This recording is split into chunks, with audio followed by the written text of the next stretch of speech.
agora foi, velho. Toda vez que você quer finalizar alguma coisa, a internet foi contra você. Tava dando erro aqui, eu entrava e o Instagram dizia que era erro do Instagram mesmo.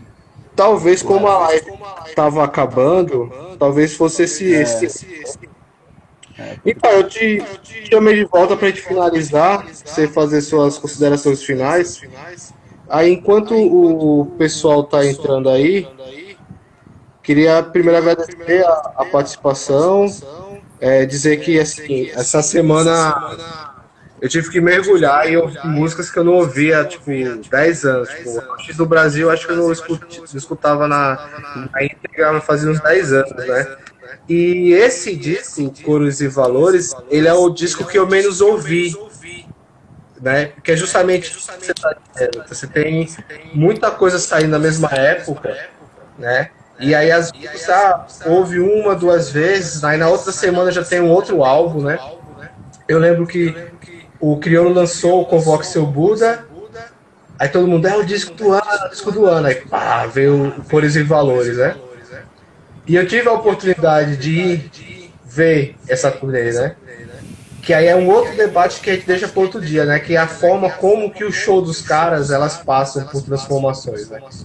Então eu vi show deles em 2003, como dia após outro dia, né? E depois fui ver em 2014, 11 anos depois, né? Então você vê que esse lance que você falou de, vamos falar de transformações, não de amadurecimento, né?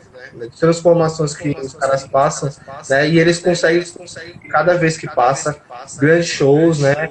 E sempre tem a questão dos videoclipes, que sempre são obra-primas, né? Isso. Desde o Diário do Atento, o Vida Louca Parte 2, eu acho uma obra assim, sensacional. 2012 você tem o clipe do Marighella, que é gravado na ocupação Mauá. Então ali você tem a questão da luta por moradia, que como o próprio Silvio Almeida falou no Roda Viva, também é movimento negro, assim como o rap nacional é movimento negro, né? Então tem uma série de questões aí que dava pra gente continuar conversando, né? E aí por mais alguns dias. Eu tenho planejado aí, junto com o coletivo do NEAB Santana, algumas atividades agora para julho, que a gente vai ter participação de algumas mulheres intelectuais para falar do mês da mulher negra latino-americana e caribenha, né? E aí eu estou ensaiando aí algumas propostas para em agosto a gente debater hip hop e educação, né? E expandir mais um pouco esse debate. E aí eu deixo convidado aí o pessoal geral para estar voltando aí na nossa página. Essa página, quando você caiu estava falando, ela foi criada recentemente, assim como o Neabi do Ifal Santana, e o nosso objetivo e nosso compromisso, basicamente, é abrir o espaço aqui para estar debatendo uma série de questões que envolvem as questões raciais, mas que a gente extrapole esse discurso academicista. Né? Então a gente tem que abrir espaço para pessoas como você, como o Toninho, né? E pensar, além das questões raciais, também pensar esse lugar que a gente ama e odeia ao mesmo tempo, que se chama Lagoas, né? E aí eu queria passar a palavra para você, deixar meus agradecimentos, e aí você fica livre para mandar essa sua ideia final. Não, eu agradecer, né, o convite. Eu acho que foi uma iniciativa massa, né, de pegar a semana inteira assim para discutir com profundidade, né, algumas coisas, porque para sair também da análise apenas das músicas, né, friamente das músicas, mas analisar todo esse contexto político que está inserido, todo esse contexto musical também da indústria, e como se reflete. Acho que é muito massa. E aí quando tu me chamou para discutir o Cores e Valores, eu disse, pô, velho, vou discutir a bomba, né, porque foi o que eu menos ouvi também, nunca mais tinha ouvido. Eu disse, pô, mas vou aceitar porque eu vou me forçar a tentar entender melhor o que foi o Cores e Valores, o que representa o Cores e Valores. E assim, depois que eu estava viajando, ouvi muito, né, o Cores e Valores, fui pegar algumas coisas que tinham sido, me contextualizar, né, um pouco na época também. E disse, pô, velho, Cores e Valores é um CD extremamente subestimado, talvez um dos maiores do rap brasileiro, tá ligado? porque ele marca justamente esse amadurecimento do Racionais, essa nova cara do rap, de uma aceitação, né? E aí eu acho que o Cores e Valores, ele vê justamente, ele coloca assim, de forma muito mais firme o Emicida no jogo, para o Emicida ser inclusive o que é hoje, tá ligado? Então acho que o Cores e Valores são um CD fundamental como base para toda essa nova geração, essa nova escola, porque tem o aval dos reis, né? Então acho que é mais ou menos isso. E aí vem também no contexto ali que eu acho que é importante a gente lembrar dos assassinatos que estavam rolando com os funkeiros na Baixada Santista, tá ligado? E o Brau, ele transita muito naqueles espaços, então o da Leste morreu, o Felipe Boladão foi morto, do Marapé foi morto também, e vem justamente nesse contexto ali, né, entre 2010 e 2014, mais ou menos. Acho que é importante a gente destacar até para lembrar, eu lembro que o Racionais, ele quando tocou lá naquele VMB, né, da MTV, quando rolava... 2012. 2012, né, eles A fizeram volta. uma homenagem da porra aos funkeiros e tal, então acho que é importante até pra gente rememorar esses nossos artistas também que tombaram no caminho, né. Eu acho que é massa, pode falar, pode falar. Não, é que você agora botou outro ponto, que o que fizeram com o samba nos anos 20, ali nos anos 30, se a gente pegar os jornais do Rio de Janeiro, São Paulo, do Brasil, e ver o que você estava falando sobre samba, e se a gente vir para Maceió e pegar jornais de 1910, 1912, que é o Queda de Xangô, o que eles vão estar falando da capoeira, ou do coco de roda, ou do pastoril, né? Você tem todo um discurso construído da elite, dizendo que aquela cultura é bárbara, ela tem que ser proibida pela polícia. Você tem uma série de correspondências de bebedouro, de um cara dizendo, eu sou um ensaio da manifestação cultural afro, ou do pastoril.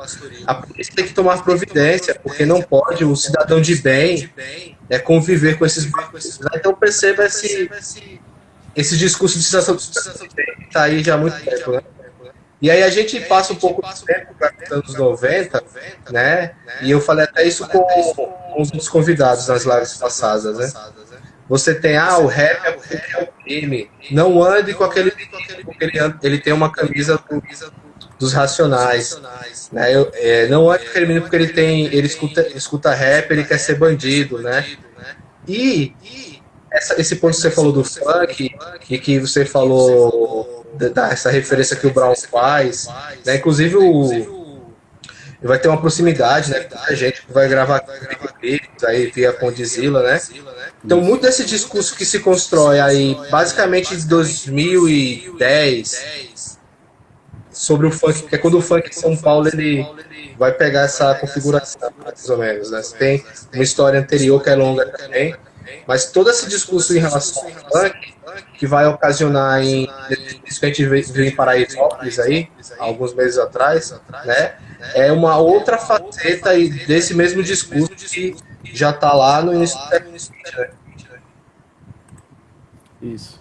E é porque a história se repete, né? Parece que a história fica se repetindo, mas não é que a história se repita, né? Porque as opressões, os mecanismos de violência que se modernizam e que se refletem nesse nosso cotidiano, né? É muito doido quando a gente pensa nessas relações que os discursos têm para legitimar determinadas formas de violência aos mesmos corpos, né?